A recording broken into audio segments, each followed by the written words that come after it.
Everything was normal, you know? Home, work, the same old faces. Nobody had a clue what was about to go down. Then bam! This VP, right? She showed up for work, briefing ahead, but she looked totally bummed out. She went over the relevant files and the planning group's report, then suggested sticking to the planned process at the meeting. Everyone noticed she was acting different today. Usually she's all strict and intimidating, but now she's actually listening to the team. They all thought she was the perfect boss, but not just perfect. Perfectly nightmarish. The girl wasn't gonna argue about being perfect. If she wasn't, things could go south real fast. She just wanted to chill and live easy, not asking for much. Couldn't believe she'd ended up as the villain in some crazy drama. Just recently, this girl moved into a new place, still had to unpack, but she was loving the house itself. Her name used to be Hanjia, and life was rough. Had nothing, being an orphan and all. Just survived through sheer grit. But she finally managed to snag her own house, even with a porch. She was stoked about that. Tonight, she decided to chill and just order in, but as she was relaxing, she suddenly felt that heart pain again. The hospital said everything was fine, but for some reason, it still bugged her. Then she plopped down to watch a show with this character, Shin Sarah, and thought she'd live differently if she were in her shoes. Han didn't get why the villains in dramas were always like that, just yelling and fighting for half the damn show. Even when they're gritting their teeth saying they'll off someone, they don't think about the consequences. But that's kind of the appeal, and Han keeps watching them while complaining and cursing up a storm. Plus, she's already invested this much time, so she figured she had to finish it and see how it all ends. Suddenly, she felt that crushing pain in her chest again, and it was like she was transported to some weird place. Her face twisted in horror because the pain was just unbearable, like nothing she'd ever felt before. Han knew she needed to call 911, reached for her phone, but just collapsed onto the floor, out cold. Her mind was still reeling, thinking about how hard she'd worked to get to this point. Han never reached the phone and knew she was dying, but then she felt her body again. She couldn't figure out what was happening, but it was clear she was alive, even though her head was killing her. The girl initially thought she was in a hospital when she heard a distant voice calling for a doctor as she woke up. A woman immediately approached her, scolding her for such pathetic behavior, not understanding what she was upset about. This woman was also unhappy that she was sitting around doing nothing instead of going to work, since she's the vice president. Han was scared, not understanding who this broad was and what the heck was going on, and then she suddenly reminded her that she was her mother. Then the woman called her Shin Sarah and asked her to stay in bed until the doctor arrived. This name that the woman called Han shocked her, because Shin Sarah is the main character in that show she was watching. For a moment, a terrifying thought flashed through her mind, and she decided to check if this unbelievable thing had really happened to her. The girl rushed to the mirror and saw her face was the same, but the scar on her forehead was gone. Han was sure she'd kicked the bucket from a heart attack and smacked her head on the desk. There should have been blood everywhere. Then she started looking around, and the room seemed really familiar, but she was also positive she'd never been there before. Through the door, she overheard the doctor telling her mom that she had short-term memory loss from a concussion. He also promised her memory would come back and told the mom not to freak out too much and make sure her daughter kept her stress levels down. Han was freaking out because not only had she died a pointless death right when she finally got her own place, now she's also the villain, Shin Sarah, from that crazy drama she watched every night. But no matter how much she wanted to deny it, the memories kept flooding her mind. She remembered all sorts of her evil deeds, especially how she threatened the main character. There were so many times, and that's exactly where Han was now. Shin Sarah tormented that girl to death around this time, which means, according to the plot, she's about to get wrecked by the three main heroes. These guys were all obsessed with the main girl, which means Saru's future is just one big death sentence. The girl was freaking out because she'd just died of a heart attack, and now she's gotta die again as some pathetic villain. She decided to try and avoid all that somehow, so she quickly packed her bags and figured she'd bolt from this house, far, far away. She was bummed because she'd already started her life from scratch and survived thanks to her own grit. So, Han's convinced that living a new life with nothing is way better than being the bad guy. When she got to the gate and already pressed the button, she heard footsteps behind her, and then some dude started asking where she thought she was going.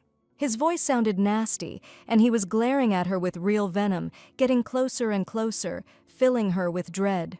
She recognized him, it was Aaron, but she didn't get why they were running into each other just when she was about to escape.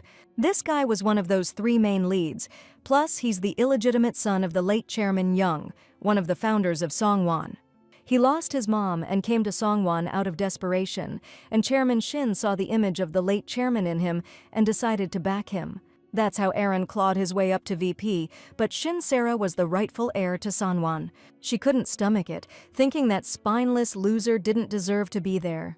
She called him every name in the book, even trash-talking his mom, saying she was just showing herself off. Shin swore she'd take everything back, even if she had to take him out, and that's when they became mortal enemies. Then Aaron met the main character, Lee, who was in just as tough a spot, and he fell for her. After that, Shin Sera's bullying became unbearable. Lee Song-gyong was crying, saying she couldn't take it anymore. So the guy decided to stage a car accident to cover up a hit, with Shin Sera as the target. Han knew how things were going to play out and didn't want to go out like that. She had to get out of this mess now. She explained to Aaron that she was going to leave everything behind, so he wouldn't have to bother fighting for power. He'd still inherit everything and never have to see her face again. All he had to do was let her walk away. The dude thought it was some kind of trick, but she insisted it was all pointless now and begged him to let her go again. Aaron figured she was nuts, since he was cleaning up all her messes and looking after the boss, too. He can't just watch her pull another crazy stunt, but now she's getting demanding, repeating her request. Realizing she couldn't talk him down, Shin Sera headbutted him in the face, then confirmed that she really had lost it. She even asked if he liked getting hit by someone who'd gone off the deep end, and then asked him to listen to her. The girl declared she was leaving home for good and told him to stop worrying about her. Suddenly, she felt sick again, something squeezing in her chest, and she thought she was having another heart attack. She woke up in the hospital, her mom was there, and then they went to the doctor, who didn't find any obvious symptoms. Shin Sera didn't get it, because she was in pain and her heart felt like it was being crushed, but the doctor said it was a psychosomatic disorder. On the way back, she grumbled that it was annoying, but her mom stayed calm, even though she was speaking reproachfully. She also told me to thank Aaron for carrying me to my room after I fainted. Then Mom said that she and Dad are really hurting every time I act like this. I started explaining that I got sick because I'm way too stressed, and I thought I needed to get away and relax. Mom didn't get it, since I was the one who wanted to be vice president, and even got engaged to Chairman Cha Jae-yong for it. And since he came up, Mom wondered if I was still talking to him, since we'd drifted apart.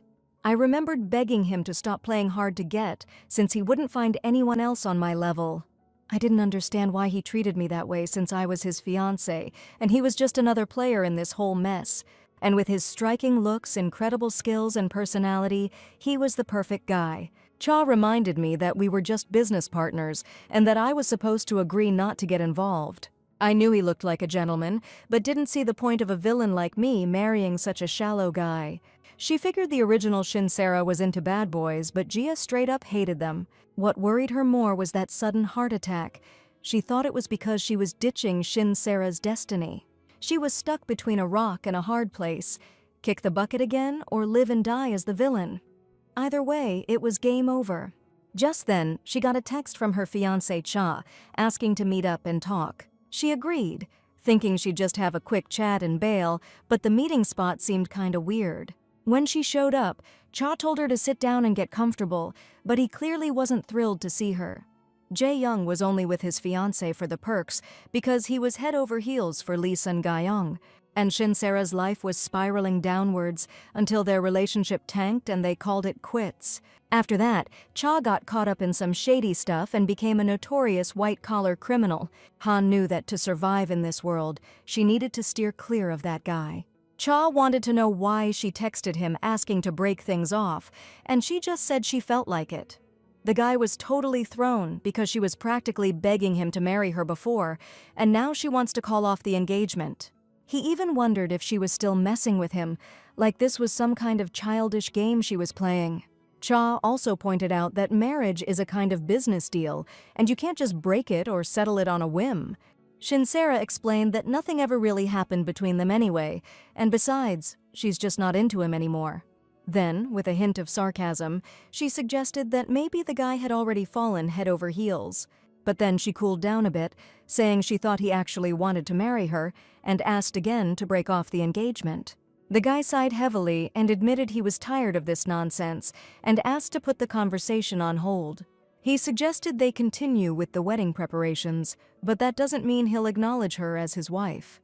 The girl was surprised, but Cha hoped she understood where he was coming from, then asked her to leave because he had a meeting soon. Just then, a guard came in and started dragging her by the shoulders, but she kept screaming that she wanted to break off the engagement. She also figured he was kicking her out because he had no comeback, nothing to say for himself. Shinsera kept yelling even in the hallway that she didn't want to marry Cha Jae-young. They shoved her out the door anyway, and as she stormed down the sidewalk, she wouldn't stop cursing him out and calling him every name in the book. Han didn't get what Shinsera saw in him. All he had was a pretty face, the rest was total garbage. She was born rich, there were tons of better options around, and then it suddenly hit her. Even if she's the bad guy right now, if she keeps making the best choices, she can live a different life than in the original story. The girl didn't see any rule saying she had to die, but then she heard the screech of brakes right next to her. Han realized that death could get her anywhere, anytime, but she immediately pulled herself together. She also decided she was going to give that crazy driver a piece of her mind about how to act behind the wheel. Getting closer, she demanded he get out and apologize, saying he almost ran her over and now he's hiding like a coward. The driver slowly rolled down the tinted window and asked what her problem was. It was a young guy in there, and the girl even softened a little, then calmly explained that he almost hit someone.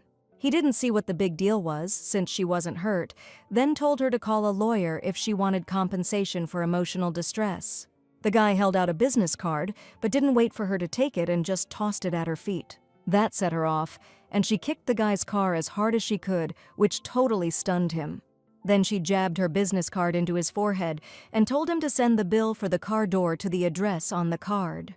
Turning around, Shinsera muttered that she just gave him a taste of his own medicine, then cursed again under her breath. The girl went on her way, and the driver saw the company name Songwon on the business card. The next day, Shinsera headed to her office in a building with a ton of floors. Even from down the hall on the right floor, she spotted Aaron, instantly remembering her mom telling her to thank him. The guy was staring intently at something on his phone when Sarah asked if he had a minute. She explained that it wasn't a big deal, she just wanted to apologize for last time. She also thanked him for carrying her to her room when she passed out and apologized again for hitting him that day. Aaron reminded her that he'd asked her not to try anything funny, but apparently she misunderstood. He explained there was a security camera there, and he couldn't just walk past someone who'd collapsed right in front of him. He also told Shinsera not to think she'd figured him out or anything, and not to get the wrong idea. Then Aaron left, and the girl started thinking about how much she needed to work on herself. The situation was crystal clear now. She was a bully to men. Even the secretary couldn't look her in the eye. She realized this when he came to tell her that she had nothing scheduled for today. She also realized she wasn't getting proper work reports or details about the meetings. Plus, everyone was talking about her behind her back, and today they didn't get why she was even here if there was no work. Han totally got these people. If she had a boss like Shinsera, she'd be biting her where the sun don't shine.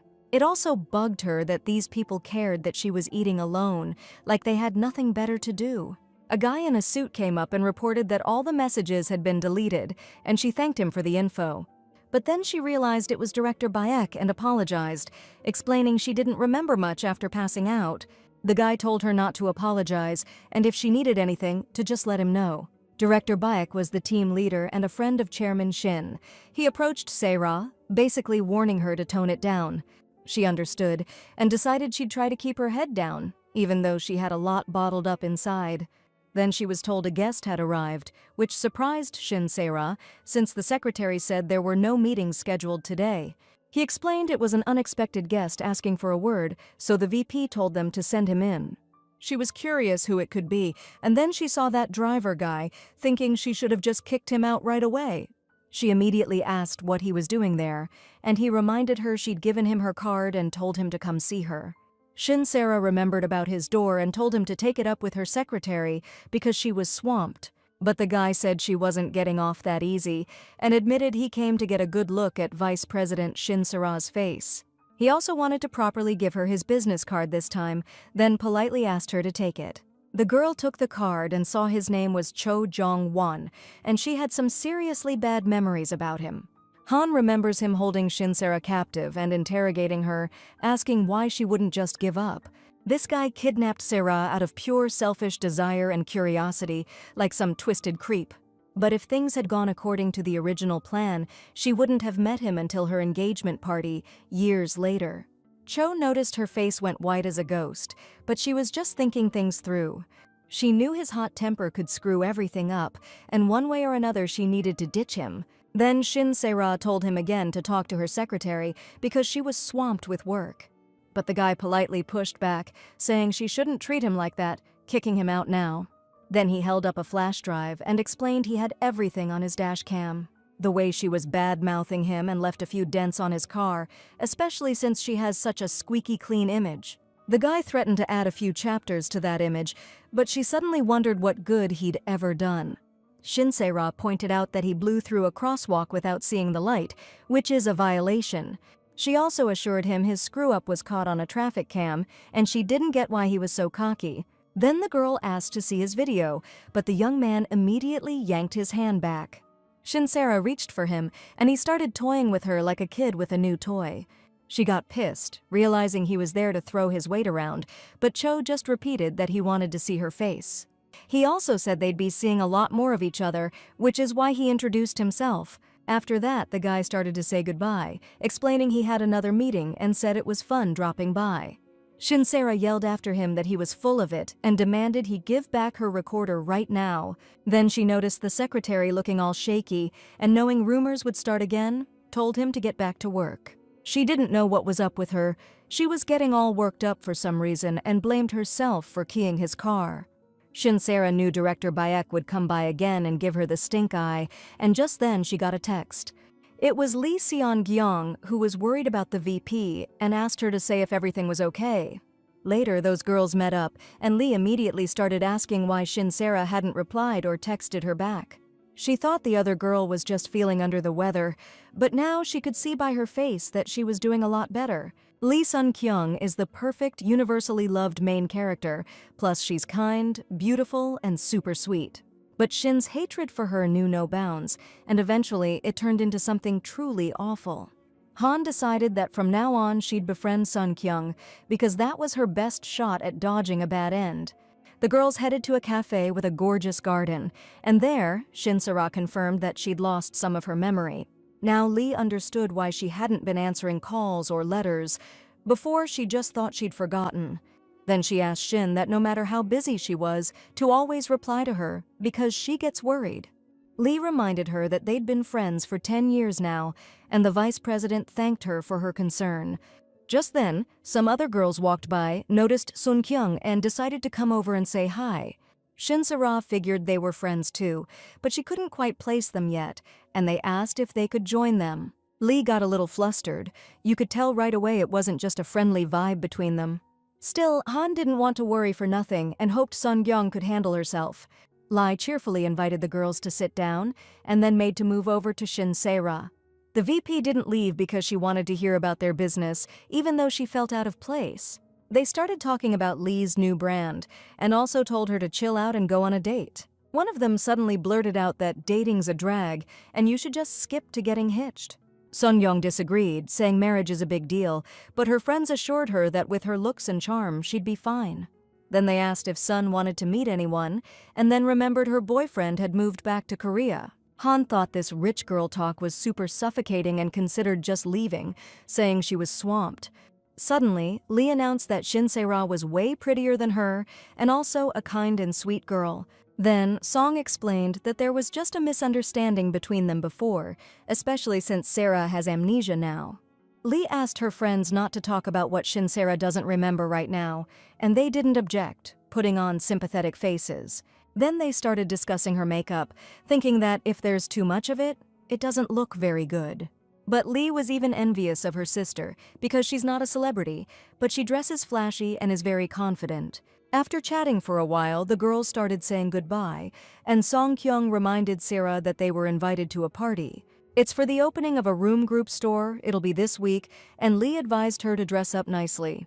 The other girlfriends who hadn't left yet announced that they were going shopping, and Song asked to join them. As they left, they started discussing that Shin's amnesia was fake, but Lee insisted that her friend was really sick. Also, Shin Sarah overheard that these girls intervened because they thought the vice president was going to try and, mess with her again. At home, Han realized that Sarah's memories were very fragmented and scarce, and she hadn't remembered anything before today's conversation. Then fragments surfaced about how at one party she was chewing out Song-gyong for saying something to Cha Jae-woo. Lee's friends jumped to her defense, saying she was innocent and that Sarah just wasn't getting along with her fiancé. And a freaked-out Song started explaining that she was just asking about his business, but Shin Sarah didn't believe her. She was convinced that Lee was just trying to make her look foolish again and threatened to really make her pay. Thankfully, security stopped her before anything serious happened, and now the girl felt incredibly ashamed. She decided that the next time she saw Lee, she'd apologize for it, even though Lee might not accept it. Apparently, that's why Song was so cold, even though Sarah was hoping they could get along this time. The girl didn't understand why. Ever since she died and came back, nobody had treated her kindly. A few days passed, and Shin Sarah was picking out a dress for a party, but realized she'd already worn them all. She also couldn't get a hold of Jae-yeon and was pissed that he wasn't answering, and her bad mood was noticed again. Cha promised he'd pick her up himself, but ended up sending a car, so they only met at the party entrance. Shin Sarah didn't get why they couldn't ride together, but he just clammed up, which pissed her off even more. And as soon as they got inside, Cha ditched her like she was just his VIP pass to get in. Sarah was totally lost. What was his deal? The jerk just left his own fiancé hanging. Still, she realized this was her first party like this and had no clue what to do by herself. She figured she could tough it out for an hour, so she decided to hit the buffet and scroll through her phone. But then, out of nowhere, Jung-won showed up, the last person she expected to see. He explained he was an invited guest, then gave her a compliment, saying she looked amazing. She cut him off, warning him that if he was planning to start something, he should just walk away. Jung-won asked her not to be mad, saying he just thought she looked hungry and wanted to grab a bite together. Shin wanted to brush him off with words, but just then, Lee Sun walked up, happy to see her friend arrive. Sun Gyeon was also surprised that Sarah knew Cho, and she explained that they'd had a single business meeting. Then Shin Sarah decided to politely ditch them, asking them to chat for a bit on their own while she headed off in another direction. Afterwards, Lee asked Cho what he and the VP had been talking about, but he said they'd just exchanged greetings. Sarah, meanwhile, didn't get why this guy had approached her, since according to the drama, he's about to get engaged to Sun Gyeon. She also realized this was all because Cha Jae-yeon dumped her, and that's when she spotted Aaron Lee Rohn among the guests. It wasn't a surprise, since all the Songwon directors were supposed to be here, but Han felt like she didn't belong. Then she decided she really wasn't needed here, and the situation was so fixed, even the original story wouldn't change it. Shin Sarah wasn't recognized as either the VP or the fiancé. Maybe that's why she abandoned her role and vanished. Han wished she could do the same, and now, after an hour, the girl decided to bail on this event. As she was leaving, some dude caught up to her, shoved her, and started yelling that it was all her fault. Sarah didn't get what she'd done wrong, and other people started turning to look at the fight, wondering who this guy was. Cho, who was with Lee way in the back, realized something was up, and security had already grabbed the guy. They started dragging him towards the exit, and he kept screaming that Shin had really messed up his kid. Cha heard the commotion too, and even got pissed, not understanding how much more grief this woman was going to cause him. When he squeezed through the other guests, he saw his bride sitting on the floor, crying. Sun Gyeong also ran up to her and started apologizing for the whole mess that had just happened. She admitted that she'd let the guy in herself, because he said he wanted to tell Sarah something and claimed it was no big deal. Shin Sarah wiped her mouth with her hand, and Lee noticed she was bleeding, but she just snapped at her to shut her trap. Then she got up and, looking like a drowned rat, headed for the exit, not even caring what everyone else thought at that point. People are really starting to talk about this, not realizing what the VP could have done to that guy's daughter. I mean, she's known for her nasty temper, and because of her, Sunwon is a total mess. Shin was thinking she messed up and remembered her promise to keep a low profile. In the original story, Shin Sera, because she was never accepted, gave up her role and disappeared. Han felt the same way. She'll just try to avoid situations like this, keep her head down, and then she saw Director Bayek's car. He recognized her right away and told her to get out of here, so she jumped into his car. The director was going to take her to the hospital, but Sarah objected, asking him to just take her home. Baek was also the chief secretary. Shin explained to him that some guy attacked her and asked him to look into it. The director was surprised the VP really didn't remember and said she'd been under a lot of pressure at work lately. There was that incident with the security company employee, and Shin really went overboard with her. That guy's her dad, and his daughter's in a coma after trying to off herself. Thing is, it wasn't ruled as intentional, and Peck, as a father, can't really blame the guy. Still, he wasn't gonna just sit back and ignore it. She wanted to get some lawyers together and take legal action. Shin Sera begged him not to, and to find a way to make things right. She said she'd even get on her knees to apologize. The girl started pleading with the chief secretary to reach whatever agreement the victim wanted. Then Sera added that if similar incidents had happened before, she wanted to compensate everyone involved. Seeing Peck's embarrassed face, the girl realized there were other cases and asked him to tell her about them since she doesn't remember anything. She had no idea how many times she'd unconsciously caused harm and would have to face consequences or suffer like she did today. For a moment, she lost touch with reality because of how insane the situation was, like she was trapped in some cheesy soap opera. Han didn't want to live like this idiot anymore. For her, the world wasn't a drama, but a reality that also felt like a total dumpster fire. Later in the office, Shin Seru was asked to explain her decision, but she clearly stated her reasons. She thought the position was a perfect fit for the manager, and besides, the chairman had already approved it. The employee immediately apologized to the vice president for his rudeness, but she just smirked in response. Then she pulled out her phone and played a recording where he was saying she was born with a silver spoon in her mouth. Even when the company was tanking, the chairman decided to make her VP for some reason, even though she's got nothing between the ears. This is all stuff the manager said about Saru in the break room, right in front of her, like he was enjoying his dead-end job. He started making excuses, saying that's not what he meant, but Shin pointed out there was nothing unclear about the conversation. However, if he helps sort out the schedule, she'll consider deleting the recording and reconsidering the appointment. From now on, all work has to go through her, and the manager has to keep her in the loop, and her name gets added to the results. She'd been thinking for a while that a reorganization was needed, since most of the directors have an unfair advantage. So she needs to dig deep into the company's situation and get it back on top. Han knew it wouldn't be easy, and her head was spinning because it was all different from what she was used to. But besides work, she still had one more important loose end to tie up, Lee Sun-young. She realized that Lee was in charge of guests at that party, and it looked like she deliberately invited an uninvited guest. But Sun apologized immediately, claiming her intentions were pure, but Shin Sera still got burned by her. Han couldn't believe she was taken down by such a petty soap opera-level scheme.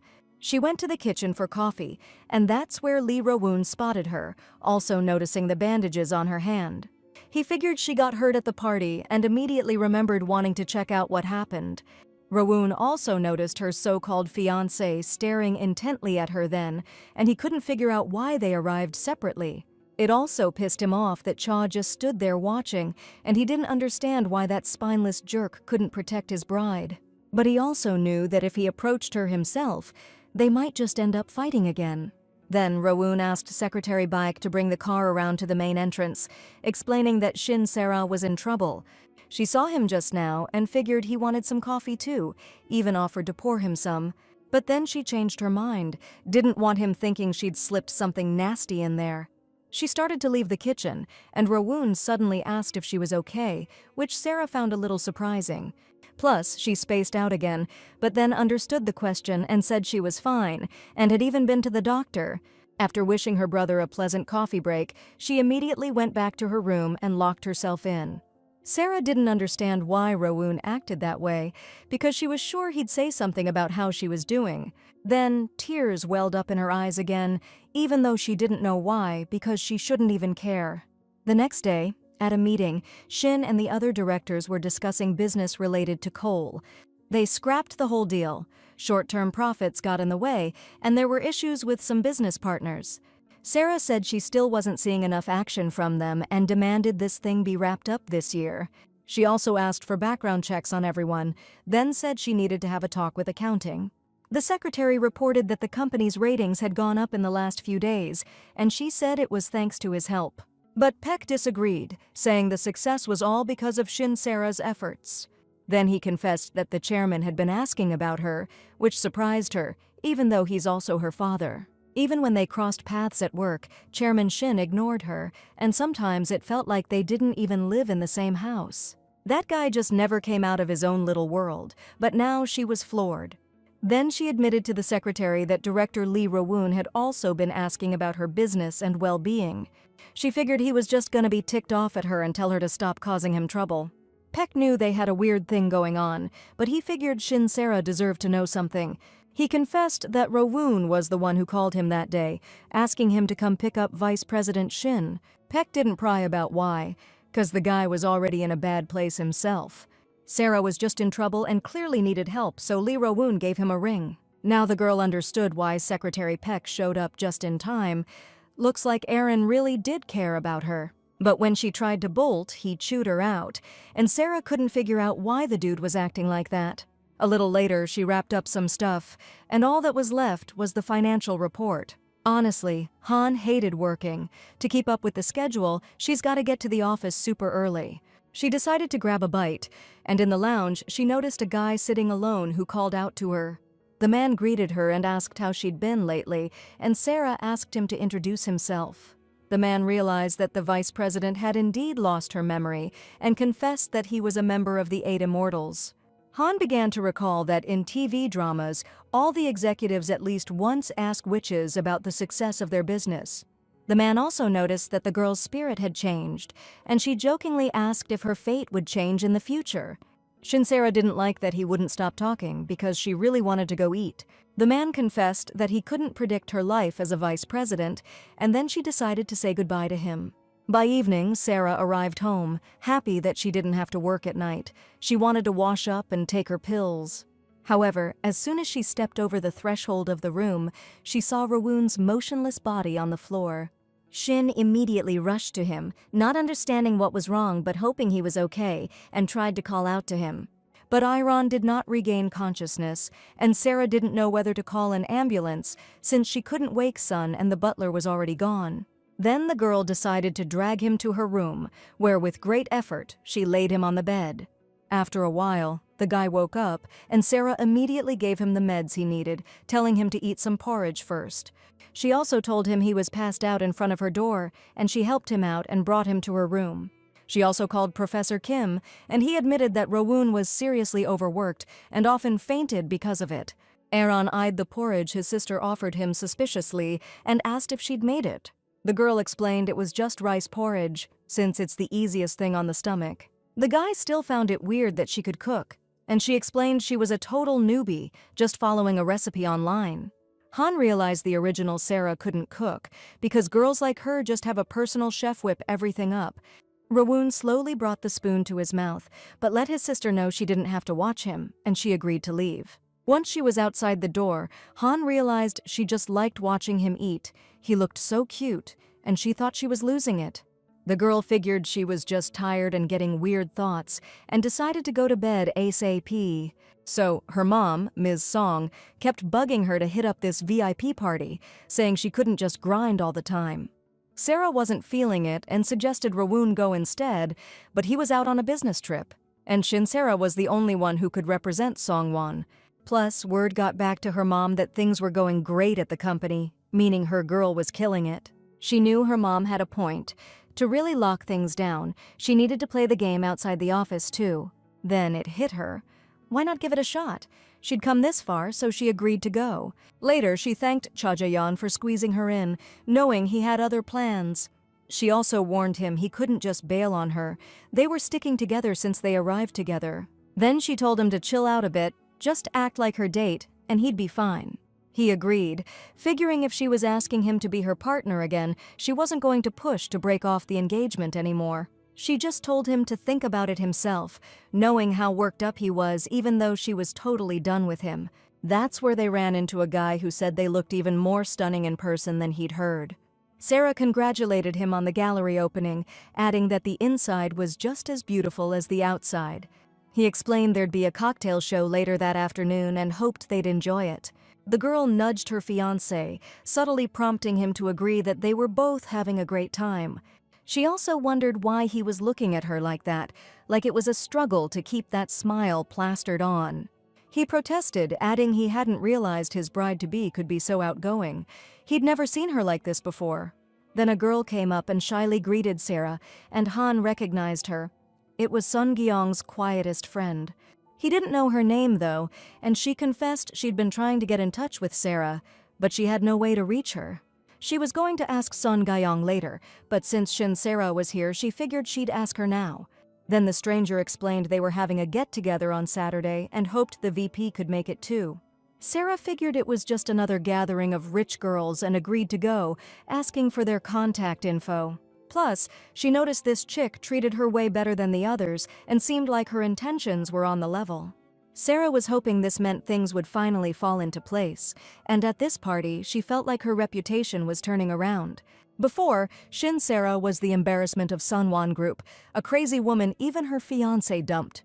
But now she's walking arm in arm with Cha Jae, rocking a confident smile, and it's like those old rumors are just that, rumors. After a rough patch, she and her fiancé are back together, and she felt like she was truly on top of the world. Instead of trying to explain every rumor, she figured it was better to just show everyone the real deal. She also reminded her guy that he really needed to keep holding her hand.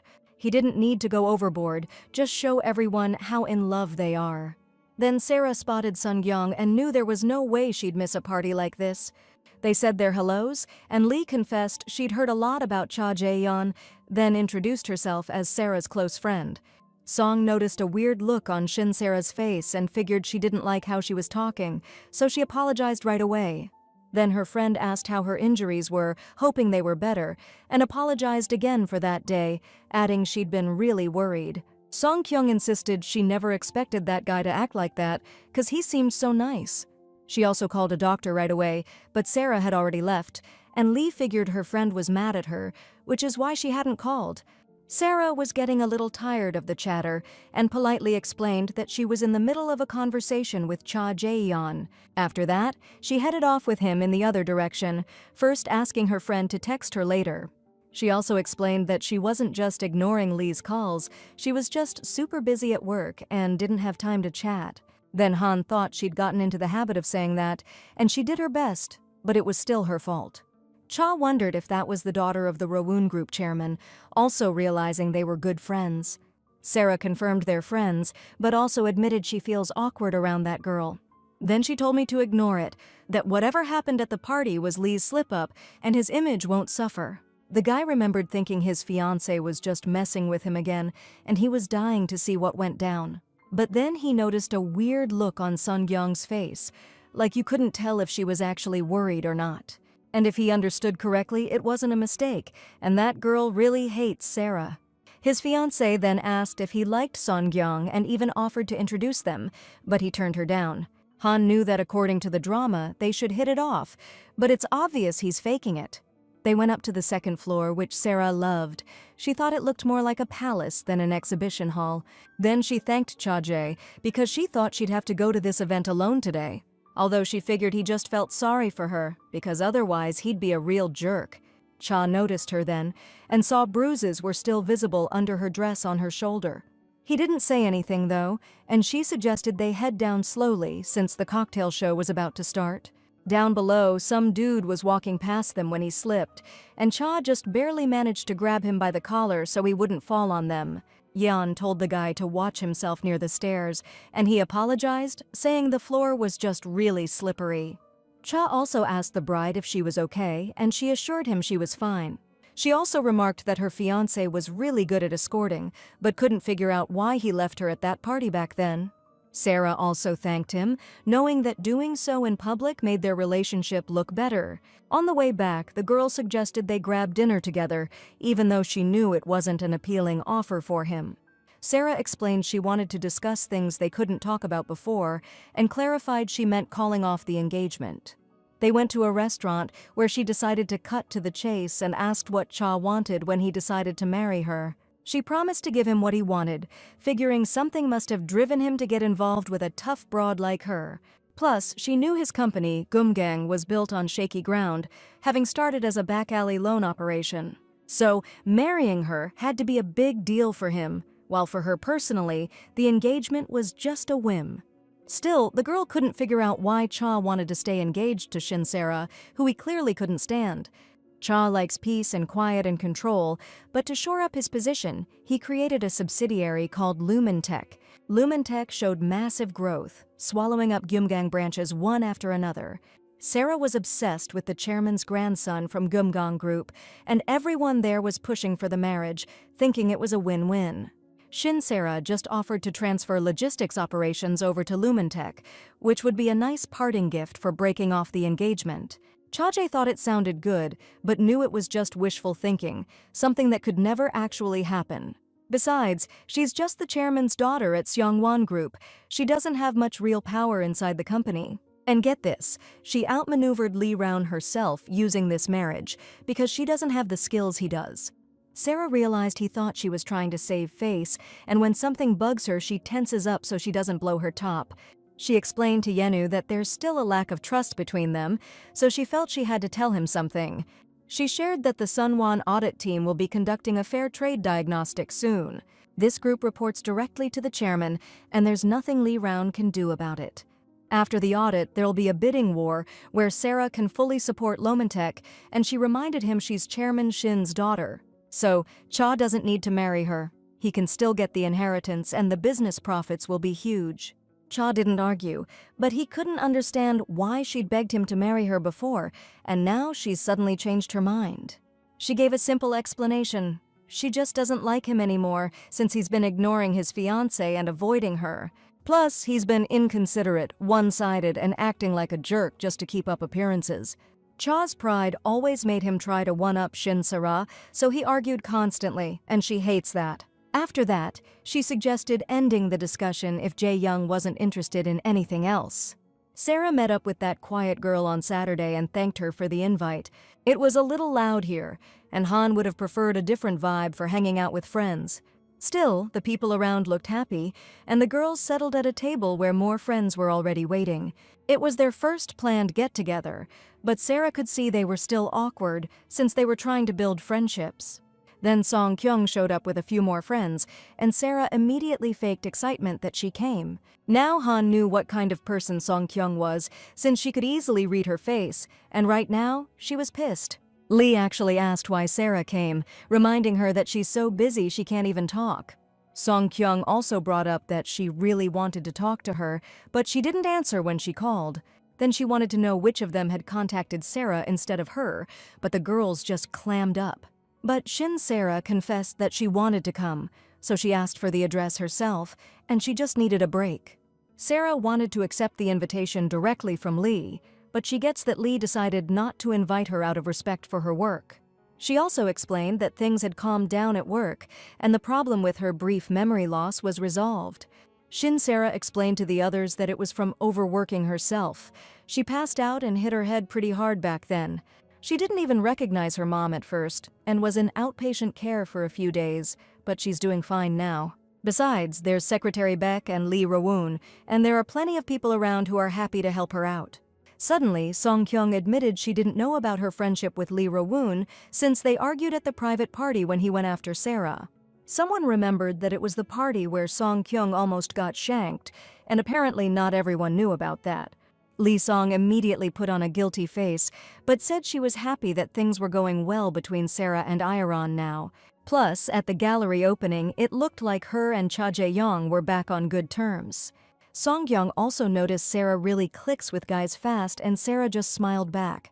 She just didn't remember having bad blood with Rowoon or Cha. If anything, her brother sent a car for her after that incident. They're pretty tight. just bicker in public sometimes, but they go home and make up, living under the same roof and all. But if Shinsera knew someone was this invested in her life, she'd watch her step more. Anyway, her fights with Rowoon are like sibling squabbles, and with Cha, they're just cute when they clash, like they're just flirting. The quiet girl admitted she had a hard time picturing them not getting along, especially since she saw Sarah's fiancé in person and thought he was calm and kind. Sarah agreed that Cha is a peaceful guy and never raises his voice, even when they're arguing. She also admitted her fiancé is super handsome, and she likes hearing people compliment him. Han wanted to show how Song-gyung's earlier talks contributed to Sarah getting a bad rep. And whenever sensitive Sarah argued with her, it seemed like Song-gyung was the only one telling the truth. So the VP was getting slammed with unfair criticism, and now she's asking Lee to spill the beans about her personal life. She hesitated a little, but Sarah wanted to hear about her boyfriend who's back in the picture, clarifying that it's director Cho Jong-won. Some of the girls didn't even know Lee Sun was dating, and Sarah added that he's the director of the company Sunwon's partnering with right now. Shinsera admitted that they'd talked recently, and she noticed that Sun-gyung's two girlfriends clammed up, but one of them finally asked what she thought of him, and she started describing his looks, really playing up how hot he is.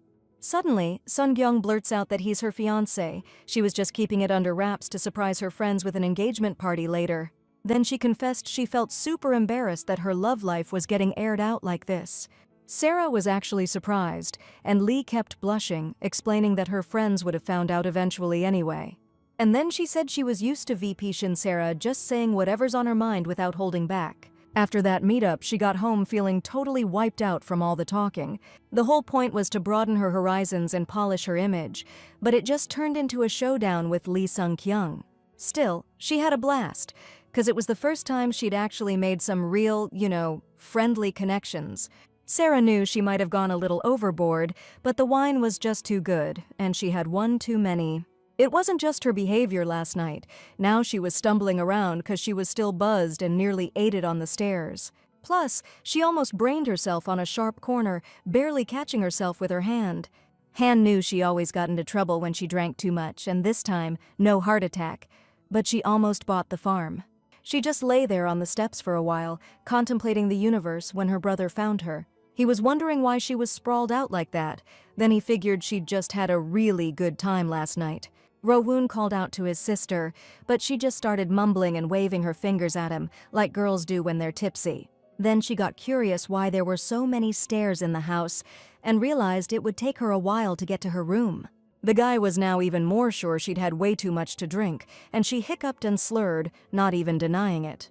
Rowan immediately scooped her up to drag her to her room, because if the chairman and his wife saw her, he'd get chewed out. Sarah explained she gets drunk when she's nervous, but she didn't get why her brother got yelled at instead of her. Besides, Aaron hates her, and the chairman favors him, but still, he's talking a bunch of nonsense.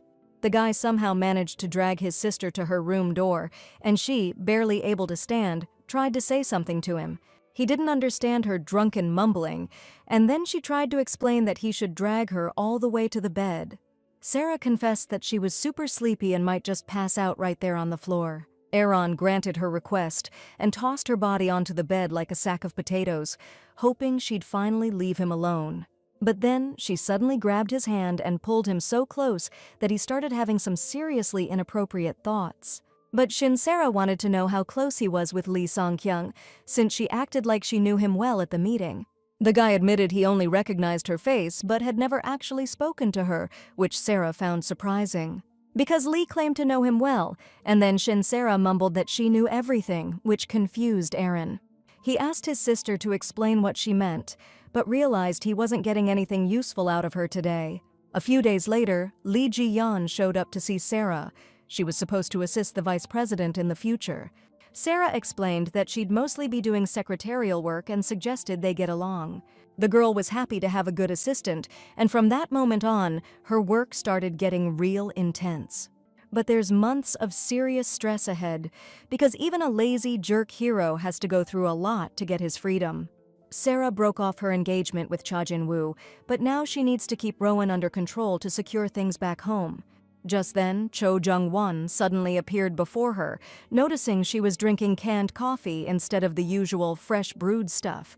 She figured he was a ticking time bomb and decided the best thing was to just ignore him, cut him out of her life completely. He admitted he couldn't seem to catch her at the office and realized she was deliberately dodging him. Then he remembered she got hurt at the party and asked how she was doing, confessing he'd been worried. Sarah noticed he was totally Lee Sung-kyung's type. They even talked the same way but thanked him for his concern. Then Sarah said it wasn't that bad of an injury to worry about and asked him to just forget it ever happened. She started to leave, but he suddenly grabbed her shoulder, which totally freaked her out. Joe wanted to know why she was avoiding him, but Sarah, thinking it was about the car, told him to talk to her secretary. John explained that he didn't need the secretary at all. He had something specific to discuss with her, and then straight up asked her out. She was like, "What's with this sudden move?" And he confessed that he really liked her and offered to take her for a ride. Shin Sarah was taken aback. She just didn't know how to react, but declared that she hadn't liked him since the first time they met. Besides, she's engaged and spends every day with her fiancé, so she has no reason to meet other guys. Also, the VP heard he's engaged to Lee Sung-kyung, and she's not about to date her friend's fiancé. Sarah isn't going to do anything that might upset her friend, so she told Cho to stop thinking about dates. She headed to her office, leaving him totally confused because the whole engaged to Lee Sung-kyung thing was news to him. Later, Sarah met up with Rowoon, and she thought the meeting place was really beautiful. Plus, she was glad her brother agreed to come. A little earlier, she noticed he was about to go to lunch and suggested they hit a restaurant since the cafeteria was getting old. The employees who saw it couldn't believe their eyes, because it was the first time they'd ever seen them go to lunch together. At the table, the guy seemed a little lost in thought, and Sarah asked what was bothering him, but he wouldn't say. He just explained he was thinking about how his sister loves Korean food, and she explained that her tastes changed a little after the accident. Shin understood it was a surprise to him because Sarah used to hate Korean food. Rowoon admitted it, but he also found it weird that he was now having dinner with her and confessed it hadn't happened before. The guy suddenly remembered how back when his own mother was drinking, she saw Iron coming home late from somewhere. The guy explained to her that he'd been working a side job, but she didn't understand where you could work at that age. His mother thought Aaron was lying and that he was making excuses to not come back. She thought he just wanted to ditch her like his father, and that he was laughing at his mother too. She'd given up everything to raise him alone, and if it weren't for him, her life would be even more of a mess.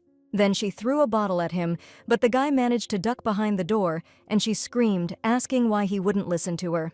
After a while, his mother passed away. He heard she was an obscure actress, and he didn't know who his father was. When they started renting the apartment, the neighbors only saw this kid and his mom, but then she was gone, and now he was all alone.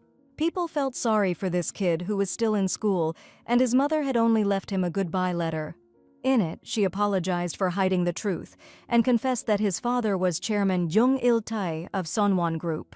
She couldn't tell him right away because she was afraid he'd leave her, and now she was asking him to take back what was rightfully his. After that, Aaron went to Chairman Sunwon, showed him his mother's letter, and told him everything. Chairman Shin asked the kid to look up at him. He believed him because he looked so much like Jung Il-tae. Just like that, the guy's life changed, and he was immediately taken to a huge mansion where he was going to live. Runa was happy that after the guy's death, the chairman hadn't kicked him out but had welcomed him with open arms. Now he was even driving a foreign car he'd never seen before, and he had his own personal security. The mansion was just enormous. You couldn't even tell where the property started and ended. Then he was introduced to Chairman Shin's family, and that completely turned his life upside down. Sun scolded her husband, saying that Chairman Young once had a kid, and now he's trying to bring him back in this way. Shin asked his wife to watch her mouth, saying he'd thought everything through, but she wasn't buying it. She insisted that if he wanted to play the do-gooder, Director Peck could keep an eye on the kid. Sun didn't get why he had to bring the guy into their house where their daughter lived, but Shin didn't see the issue, saying they had plenty of room. His wife was still ticked that the second Rowoon's mom passed, he was suddenly part of their lives. She thought the guy was trouble, a bad influence, and that they could end up regretting this. But Shin knew everyone knew he was Chairman John's son, so getting his inheritance wouldn't be a problem. His wife kept arguing, saying he didn't even bother to talk to her about it, and that was the real issue. Shin told her again to drop it, not to make a scene in front of the kids, and to just chill out. This threw Sun for a loop, because her husband was already treating this foundling like his own son, and now he was putting that on her too. Eventually, things calmed down a bit, and Aaron did well in school, which pleased the chairman. Shin also told the guy not to hesitate to ask if he needed anything for school, and asked his daughter to follow Rowoon's example. But Shin Sera found that hard, because she's just like her mom, beautiful but not the sharpest tool in the shed, and her mother gave him hell for saying that. Chairman Shin's house seemed spacious and clean to Iron. Everything literally sparkled and it was super quiet. This house was way different from the place he used to live with his mom, and he knew he didn't belong, but he wanted to be there. Because if he lived there forever, no one would think it was weird if he hung out with the Shin family. Then Rowoon will become someone who's just like them. He'll become a big shot. After a while, the guy got a message that he passed the interview for new employees. Shin found out about it, but he wasn't mad. He just couldn't believe he was working so hard behind his back and not saying anything. Rowoon apologized for not mentioning joining the company earlier. He was just worried he might not make the cut. But the chairman thought it was actually admirable, because the guy did everything himself without relying on anyone. After that, Shin told him to keep up the good work and said he was proud of what he'd done. In that moment, with his efforts recognized, Aaron forgot about his past and felt like he belonged with the Shin family. Now he was a member of Chairman Shin's family, who wasn't ashamed to take him in. But besides that, some trouble started brewing with Shin Sera, who hated him from day one. And when it was time to become vice president, that girl threw a total fit, saying he didn't deserve it. She even roughed him up pretty bad and yelled that she'd get everything back, no matter what it took. Sarah went completely ballistic, grabbed a chair and was about to really let him have it, but he suddenly grabbed her and tossed the chair away. He told her to stop and explained that her actions were wrong, but she kept fighting him. The girl kept saying that Rowoon was just like his mother and declared that she should have gotten rid of him sooner. Just then, Sun walked into the room, got worried seeing the scene, and demanded an explanation. She knew her daughter was about to throw a fit, but for now she just told the servant to clean up the mess. Then she glanced at Rowan, whose face was bleeding, and made it clear she thought it was no big deal. Next, she started grilling her daughter about why she was throwing stuff at the wall, completely ignoring Rowan. The guy knew the chairman's wife hated his guts too, but there wasn't a damn thing he could do about it. At least things were going great at work, and he often got praise from Chairman Shin. But one day, Shin asked Aaron if he was interested in his daughter after noticing his bandaged hand. That evening, Rowan returned as usual to this spacious and clean house, but just like in that cramped apartment, his space here was limited. All these memories flashed before his eyes as he had dinner with Shin Sera, who noticed he wasn't eating anything. The guy explained that he was already done with dinner, and the sister was happy that they managed to get out to eat properly. She also confessed that she's starting to notice some things sitting in the office, but that really surprised Rowan. She'd never noticed anything before, but Sarah immediately corrected herself, realizing she'd spoken without thinking. Then she suggested they head back, but Iron didn't seem to be in any rush to follow her. Actually, she'd invited him to lunch to see if there was still any awkwardness between them. Roan didn't seem to care much about it, and she almost felt sorry for him, but now was the time to act. Lee Ji then brought her the documents, and the VP praised her assistant for a job well done. Now she could trust Ji Yeon, since she provided info on why Lee Roan kept working despite the pain. The Songwon audit group announced a fair bidding process, and Roan plans to support Iris Company. He wanted to use her as a shield in the succession battle at the auction happening after the audit. The thing is, there was some shady stuff going on, and it's so blatant even the audit group can't ignore it. Now, with this intel in hand, Shin Sera was ready to get down to business for real. But a few days later, the girl realized smooth sailing never lasts. Trouble was definitely brewing. At the meeting, a proposal was submitted in writing about implementing new modeling methods into the sales process. Cho Jong-won was the one who came up with these innovations, and he was at the meeting to pitch his ideas. He explained that currently, Songwon Products leaves the discount amount up to the person in charge. But if they used AI modeling methods, things would become way simpler. The whole time during the meeting, Cho kept staring at Shin Sera, which was really getting on her nerves, but she kept her cool. After the meeting, she muttered under her breath that he'd burned a hole in her face, and there were tons of people around.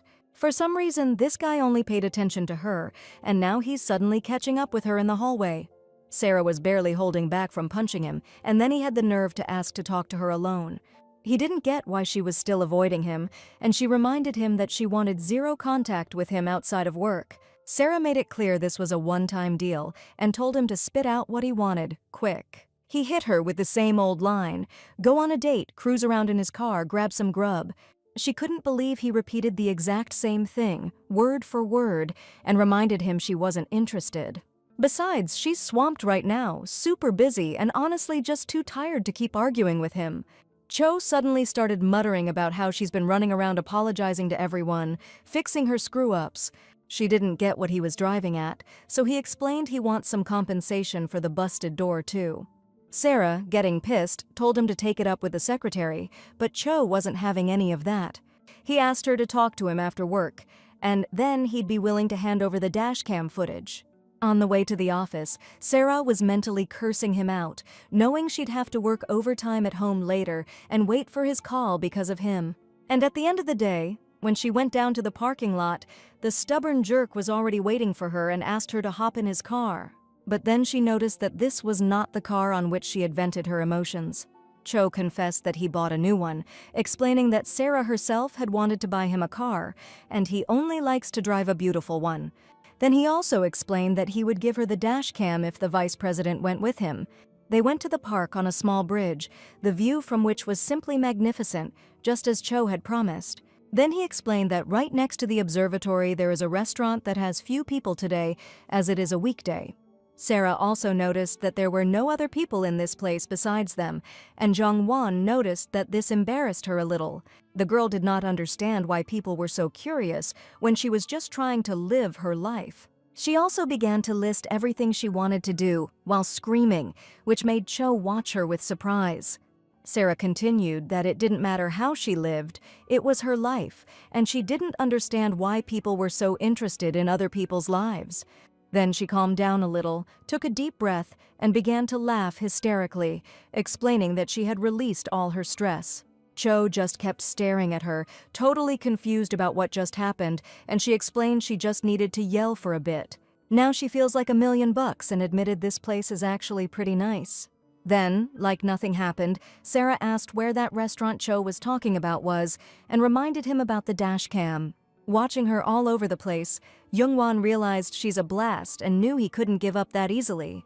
The restaurant was super cozy, and first thing, she asked for 2 glasses of water. Cho figured she didn't like alcohol, but she explained they drove and it wouldn't be smart to get into an accident later. The guy admitted he forgot about that, he just thought it'd be fun to grab a drink with Sarah. She still didn't get why she should drink with him, since this is their first and last dinner together. She's not planning on seeing him again for personal reasons, and she only had to do this because of the dash cam. But Cho wondered if they could meet up again, if something similar ever happened. Sarah knew things got off to a rocky start, but he took her to that restaurant and she really let loose.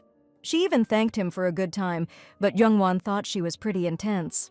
He knew it from the start, when she kicked his car, but he was still surprised when he heard her yelling on the bridge. Sarah admitted that even she has trouble figuring herself out sometimes, and she has her moments of doubt. After dinner, Sarah was about to leave. Cho offered her a ride, but she turned him down. The VP was about to call her driver when they both suddenly heard a familiar voice.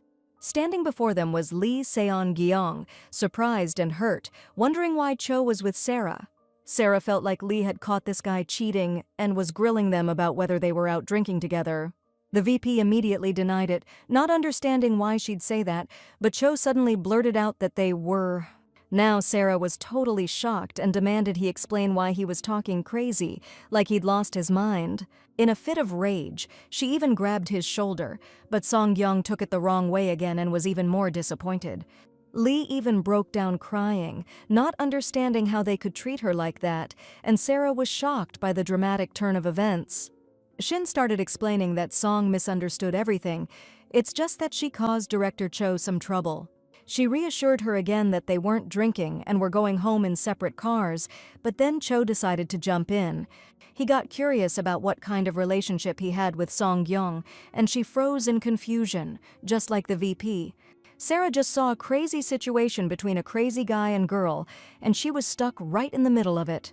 Then she explained that she was just going to go home because no matter how much she explained, none of them were listening. And if she stayed here, this misunderstanding would only get worse, after which she headed for the exit. Cho suddenly decided to go after her, but Song-gyong grabbed his arm and demanded an explanation of where he was going. The guy just pushed her away, saying they'd talk about it later, and left her alone with her feelings. Sarah was cursing the situation, knowing she needed to cut ties with this guy ASAP. She was about to head down in the elevator when someone's fingers jammed the closing doors. The doors slid open and Cho was standing there. Sarah immediately started yelling, not understanding why he got in the elevator with her. She also didn't get why he didn't explain anything to Song-kyung, but just walked away from her. Youngwon didn't think there was anything to explain, and Shin-sera reminded him that he was supposed to be her fiancé, for crying out loud. Realizing arguing was pointless, the VP decided she'd go back and explain everything to her friend herself. But then Cho grabbed her, saying there was nothing to explain. She was stunned, feeling like she was gonna lose it with this jerk. She'd even forgotten what kind of person Cho Jung-won was, and she didn't want to be anywhere near this psycho. She immediately broke free, determined to get away, but her heel betrayed her and got stuck between the elevator doors. The VP screamed and crashed to the floor, realizing how pathetic she looked right now. Then Cho came up to her, holding the shoe he'd freed from the doorway, and asked if she was okay. The girl turned to him and started snarling, telling him to stay away, just like in some psycho killer horror flick. Then she snapped out of it and bolted outside, where luckily her car and driver were already waiting, and she told him to step on it. Sarah dove into the car like a bullet, and when the door slammed shut, she sighed in relief, hoping it was all over. Just then, she got a message from Cho, wishing her a good trip and saying he'd see her at the office. That made her so mad, she started smashing her phone against the seat, and the driver just kept glancing at her nervously. The next morning at home, the adrenaline wore off, and the girl started feeling how much her leg hurt. She realized the fall had been really bad. Sarah even thought she should go to the hospital. Sun was home, and she could ask her to come along. She somehow managed to get dressed and hobbled along, barely holding back the pain, which made her want to cry. Every step felt like lightning shooting through her leg, and then she couldn't put any weight on it anymore. The girl screamed in agony, unable to even stand, and just collapsed. But Aaron caught her right away, clueless about what was happening, but he could tell something was definitely wrong. Sarah started yelling that she needed to go to the hospital and grabbed onto him so tight he had no choice. After the exam, she told her brother she didn't need a cast, but the doctor advised her to stay off the foot as much as possible. Then she thanked him for coming with her and suggested they grab a bite to eat, since it was break time at work. Roan reminded her she should take it easy on her foot, but Sarah hoped it would be okay if he went with her. The guy agreed, but wondered why she wanted to eat out, and she confessed she was craving fast food. Because at home, Sun doesn't allow it, saying greasy food is bad for you and Sarah can't have it, not at home, not at work. But Shinsera didn't get why some adult was trying to control her diet at her age. She just gets cravings sometimes, and admitted Sun caught her eating tteokbokki in the cafeteria recently. Royce was realizing all over again that his sister was totally different now, not the same person at all. It's like she's a whole new woman, and maybe that's why Aaron couldn't bring himself to tell her something. They hopped in the elevator, but after a couple of floors there was this screeching sound, then we got a shake, and the elevator just stopped. The VP knew the thing was busted and started freaking out, wondering why it had to happen right now. Then she started thinking about why she's been having such bad luck. First she fell on the stairs, then that darn heel. She thought it was just clumsiness, but lately a lot of weird stuff's been going down with her. And the more she's in the thick of it, the more dramatic her life gets, and it pisses her off that she keeps getting into trouble. Sarah got on the intercom and told the maintenance guy that the elevator was stuck on the second basement level and the doors wouldn't open. She also mentioned there was a sick person inside and asked them to hurry up and check the elevator. Then she turned to Aaron, but saw he was pressed against the wall, shaking like he'd seen a ghost. She didn't know what was going on with him, and he flashed back to sitting outside a closed door, his mom knocking on the other side. Then some weird noises started coming from the elevator, and the VP started listening, trying to figure out what was happening. But all of a sudden, the ceiling started cracking, and debris rained down on them. Sarah couldn't wrap her head around this crazy situation. She just managed to tell Rowoon to duck because the ceiling was coming down, not believing this was actually happening. It all felt like some kind of nightmare. She was speechless, trying to describe what was going on. Today and yesterday were just train wrecks, and she hadn't even thought about food, but now she decided to head straight home. First, they had to get out of there. Then, Rowoon suddenly pulled her close and started breathing weird, like he was totally freaked out. Sarah gave him a friendly hug, trying to comfort him, knowing he had to be scared out of his mind. The guy started to calm down a little, and the girl was glad she could help him, even just a little bit. Especially since she felt responsible for this mess, dragging him to the hospital to help her sort out her problems. A few seconds later, the elevator doors opened and Sarah told her brother it was safe to get out. People from the management office were waiting and started apologizing for the trouble. They also promised to check immediately for any other damage from the repairs, and Shin confessed that the ceiling had collapsed. While they were seeing it for themselves and freaking out, not understanding how it could have happened, Sarah and her brother headed for the exit. She asked if he was okay, and he said he was fine, so his sister suggested they go straight home. She also apologized for being stubborn at first and took his hand to support him. But then she noticed he was still shaking, and she suggested they just chill in the car for like half an hour. Seeing how he was, Sarah knew it would be tough for him to drive right now, so to distract him, she started rambling about how scared she'd been. Her chatter actually distracted Aaron, and he started to calm down a little.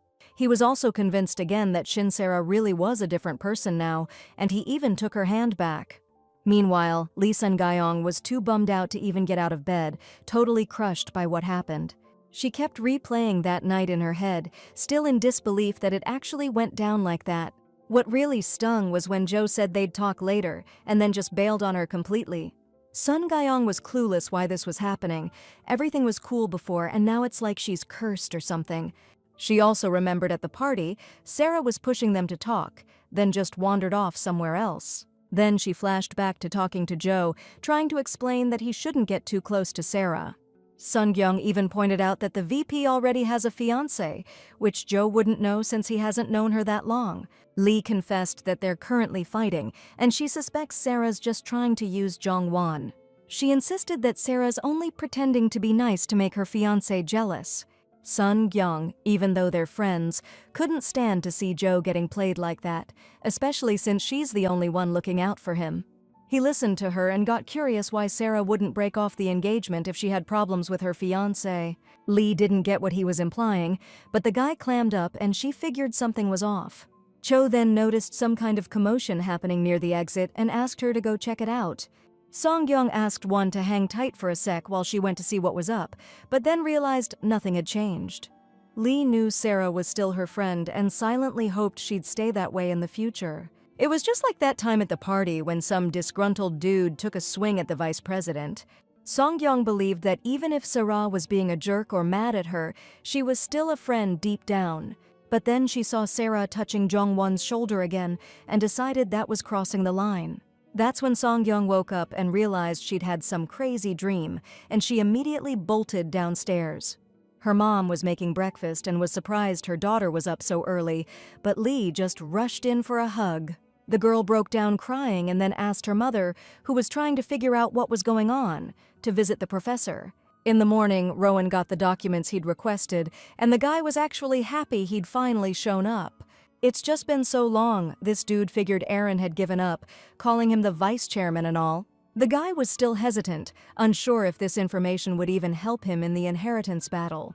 The man insisted that this wouldn't be beneficial to Vice Chairman Shin-Sera. It was that same dude she'd bumped into in the lobby, and he told Rowan she was a threat to him. Besides, considering everything the guy's been through, Aaron should know what the best move is. After all, that's why he requested this information, the kind that could really mess up Shin-Sera's life. For a second, Lee Rowan remembered how close they'd been lately, but he snapped back to the document. And then something surprised him, because he saw the results of a paternity test. There's no DNA match, which means Shin-Sera isn't Chairman Shin's biological daughter. Before driving off, the guy kept glancing at that fateful envelope, just tossed on the back seat. Just in case, he decided to stash it in the glove compartment, then got ready to head back to work. The guy started to relax a little when there was a knock at the door, figuring it was Lee Rowoon who'd forgotten something. But he saw the madam on the doorstep with a young miss, who turned out to be Lee Seon-gyung, and she looked like she'd seen better days. The guy got worried since they'd shown up unannounced, and the madam explained she couldn't come sooner because of recent events. She also assured him that the family still cared about him and handed him a small box. Inside was a golden turtle, and the guy thanked her, admitting that he prays for the chairman and the madam every day. After that, Seon-gyung asked the guy to write some charms for them, adding that it was really important.